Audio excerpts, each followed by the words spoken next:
July 3 ഭാരതത്തിന്റെ മണ്ണിൽ സുവിശേഷം പ്രഘോഷിക്കുകയും അനേകരെ വിശ്വാസത്തിലേക്ക് ആനയിക്കുകയും AD 72 മൈലാപ്പൂരിൽ വെച്ച് ക്രിസ്തുവിശ്വാസത്തെ പ്രതി രക്തസാക്ഷിത്വം വരിക്കുകയും ചെയ്ത വിശുദ്ധ തോമസ് ലീഹയുടെ രക്തസാക്ഷിത്വത്തിന്റെ ഓർമ്മ തിരുനാൾ ആചരിക്കുകയാണ് സീറോ മലബാർ സഭ. ഒപ്പം സീറോ മലബാർ സഭാദിനം കൂടിയാണ് ജൂലൈ 3. സീറോ മലബാർ ഹൈറാർക്കി സ്ഥാപിതമായതിന്റെ ശതാബ്ദി വർഷം എന്ന നിലയിൽ 2023 ദുക്രാന തിരുനാൾ ഏറെ പ്രത്യേകതയുള്ളതാണ്.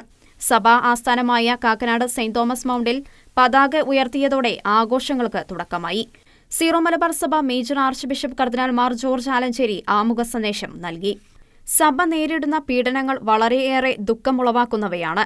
മണിപ്പൂരിലേത് മാത്രമല്ല, ഭാരതത്തിന് പുറത്തും ലോകത്തിന്റെ പല ഭാഗങ്ങളിലും സഭാമക്കൾ വിശ്വാസത്തിനു വേണ്ടി പീഡിപ്പിക്കപ്പെടുകയും വധിക്കപ്പെടുകയുമാണ്. നമ്മുടെ കർത്താവിൽ നിന്നും ലഭിച്ചിരിക്കുന്ന പൈതൃകമാണിതെന്നും മാർ ജോർജ് ആലഞ്ചേരി പറഞ്ഞു. വിശ്വാസത്തിനു വേണ്ടി നമ്മൾ പീഡിപ്പിക്കപ്പെടുമ്പോൾ അവിടെയും നമുക്ക് ശ്ലീഹന്മാരുടെ പ്രവർത്തനങ്ങളിലെ ആ ദൈവജനത്തിൻ്റെ സഭയുടെ സമീപനമാണ് നമുക്കുണ്ടായിരിക്കേണ്ടത്. പീഡിപ്പിക്കപ്പെടുന്നവർക്ക് വേണ്ടി പ്രാർത്ഥിക്കുക. നമ്മുടെ സഭയിൽ ചില രൂപതകളിൽ ജപമാല പ്രാർത്ഥന നടത്തിയും പ്രദക്ഷിണമായും ഒക്കെ പ്രാർത്ഥിച്ച് ആ സാക്ഷ്യം നൽകുകയുണ്ടായി. അതിൽ ഞാൻ സന്തോഷിക്കുന്നു.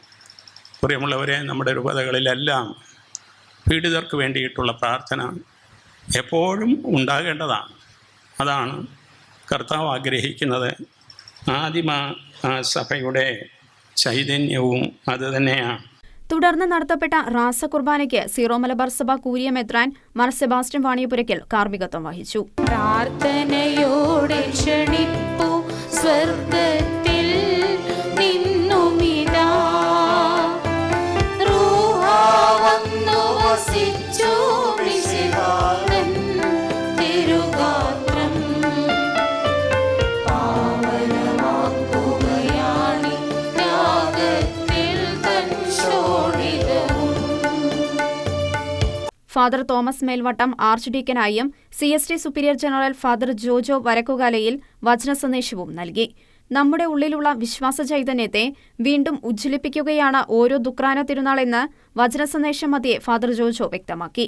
നമുക്കും അവനോട് കൂടെ പോയി മരിക്കാം എന്ന് തോമസ് സ്ലീഹ പറഞ്ഞതിലൂടെ യേശുവിന്റെ ഉത്തരവാദിത്തത്തിൽ നമുക്ക് കൂട്ടുത്തരവാദിത്തമുണ്ട് എന്ന് സ്ലീഹ പ്രഖ്യാപിക്കുകയായിരുന്നുവെന്നും ഏത് സാഹചര്യത്തിലും യേശുവിനോട് ഒപ്പം ആയിരിക്കാം എന്ന ആഹ്വാനമാണ് തോമസ് സ്ലീഹ നൽകിയതെന്നും ഫാദർ ജോജോ വ്യക്തമാക്കി.